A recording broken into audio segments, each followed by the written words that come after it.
Yo, what's up, guys? Welcome back to another video. So today I'm literally just gonna be ranting for like maybe a couple minutes about something I've been thinking about in the football world, and that is how. So basically, right, and oh yeah, before I start, I don't really have an opinion on this, like a stance. It's literally just I want to hear you guys' opinions. So leave a comment if you do have one. If you guys enjoy these football videos, subscribe, drop a like. I would appreciate it. But basically, I was just thinking about how these footballers now are getting, well, they're getting a lot younger in general, right? I would say. So obviously, right now, the most famous teenager, Lamine Yamal, he just turned 17, like at the end of the Euros, right? And obviously, he won Best Young Player and all that. So, and he is an exception. I feel like he's like actually a generational talent. But nowadays, guys, there is so many 16, 17, 18, 19, hell, even 20-year-olds. If you think about it, dude, a 20-year-old, you are still developing. Especially as a footballer, you are still developing. I'll give you another one that's possibly, he's generational, right? But Jude Bellingham, this dude just turned 21. And everyone acts like he's like some 32-year-old elder statesman. No matter what team he's on, right? Real Madrid, England, everyone, because of he's had such a good season, he's regarded highly. I just feel like people forget this dude. If he lived in the United States, he could not drink alcohol legally until when he turned 21 this Euros, like a month ago. Seriously, he's still that young. So my point is, right, I feel like it's kind of a good and bad thing, which is why I want to hear you guys' opinion. But say a footballer, right? Say you start at 16, 17 years old, and not even at like the Lamine Yamal level, say you're in the Premier League or something, right? You're just on the come up, and you're 16, 17, and you're already in the media, right? By the time you turn 23, let's say, right? So only 6, 7 years later, dude, you will be labeled like that's your time. By the time you're 23, you will either be a flop, or you already are a superstar. Development time is just cut so much shorter now. It's like, and we can say the same for managers. Real talk. I remember when managers would come in and they would do their whole rebuild and stuff, and they could take like 5 to 10 years. Right? Nowadays, new manager. Hey, man, you got 12 months, win something. Or, that's basically it. Like, it's everything, like, time is, like, it's just everything is cut short. Saying this, though, if you're, like, for example, like a Lamine Yamal, Jude Bellingham, you're actually really good, it's kind of a plus because, like, Lamine Yamal's already a star, right? 16, he was a star at 16.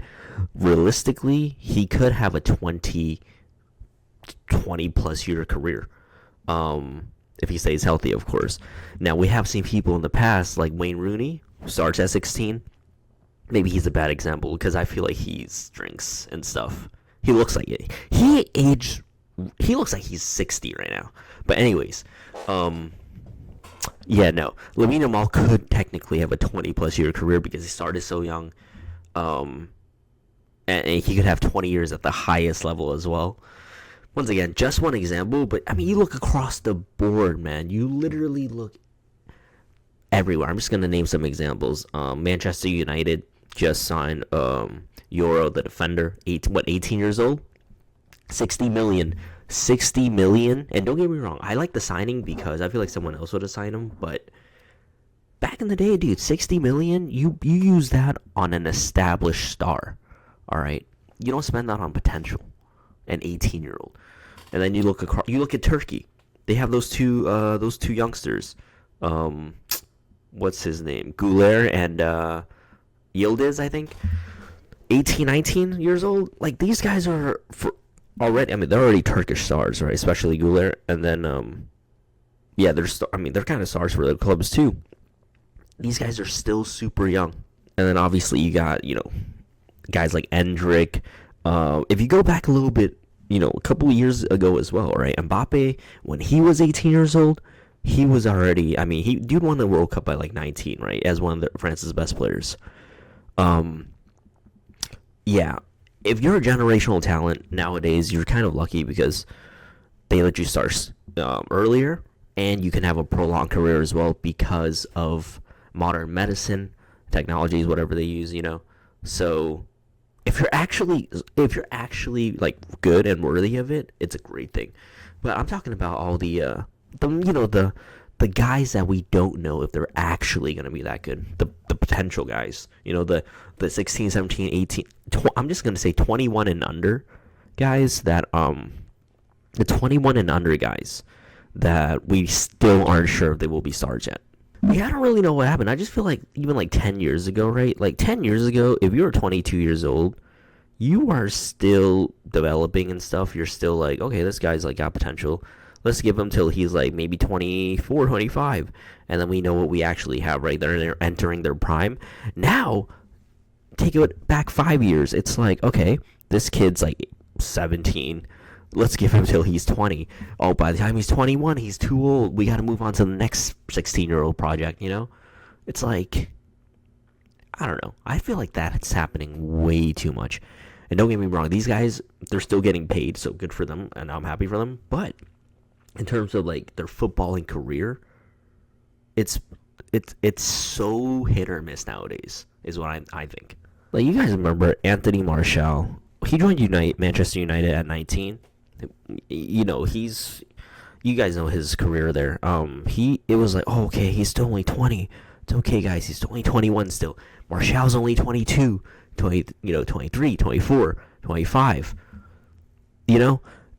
Nowadays, dude, that would never happen. That would never, ever, ever happen. By the time, say, literally his situation, you join United at 19, dude, max, I give you 3 years. Not me, but that's my prediction. The club would give you till you're, by the time you're 22, 23, if you're literally doing nothing, they're gonna give up on you. I'm not saying Martial did nothing, but like under the expectations. But yeah, also of course, like I feel like players from like the 80s, 90s, 2000s, they drank and smoked a lot more. They just did unhealthy things a lot more, right? And obviously they're not everyone, but in general, like I heard stories of like guys like literally like taking a smoke break at halftime. Like what? Like what? What? Like, all right, they gotta get that quick buzz, I guess. But man, you're out here, you're gonna have shortness of breath or something. But yeah, my question to you guys is basically this. I was just, like I said, I'm just ranting. I don't even know the point. I just wanted to turn on the camera, and I've been thinking about this for, since like the Euros basically. But let me know. Do you guys think it was better back then when like players kind of started later and actually had more time to develop, or nowadays where they're kind of treated like stocks, right? Like players are treated like stocks. You either develop them to sell them, make a profit for your club, or you develop them, hope they're actually good. But they're treated like stocks. I might do another video on managers, but it's basically the same thing. Once again, I remember when projects for managers were 5 to 10 years. Now it's 12 months, buddy, get us a trophy, or you're gone. I'm talking about the top clubs, most of them. Even middle bottom clubs. Hey man, you got 2 years? We need to make top 6 or see ya. It's like, what?